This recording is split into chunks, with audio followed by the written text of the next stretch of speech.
అందరికీ జై శ్రీరామ్. హలో బంద్ చేసి జై శ్రీరామ్ చెప్పాలి అనిపిస్తుంది ప్రతి వీడియోలో. అలాగే చేస్తాను గూడా. ఈ వీడియోని చూస్తుంటే నాకు నిజంగా బాలరాముడే అక్కడుండి మననందరినీ కరుణించడానికి చూస్తున్నట్టుగా అనిపిస్తుంది. అసలు స్వామి చూపు, నవ్వు, తల తిప్పడం కానీ నిజంగా స్వామే అక్కడున్నట్టు అనిపిస్తుందండి నాకైతే. నిజంగా చాలా అంటే చాలా హ్యాపీగా ఉంది. ఈ విషయంలో టెక్నాలజీ పెరిగినందుకు సంతోషిస్తున్నాను.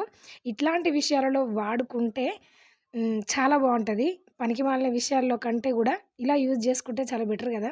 నిజంగా స్వామి ఉన్నట్టుగానే ఉంది గదా! మీలో ఎంతమందికి నిజంగా స్వామి అక్కడ ఉన్నారు అన్నట్టుగా అనిపిస్తుంది? స్వామి ఇట్లా కదిలినట్టు కనిపించకపోయినా కూడా నాకు లైవ్‌లో స్వామివారి మూర్తి ప్రతిష్ఠించినప్పుడు మూర్తిలాగా అనిపించలేదండి. నిజంగా స్వామివారిలాగానే అనిపించింది.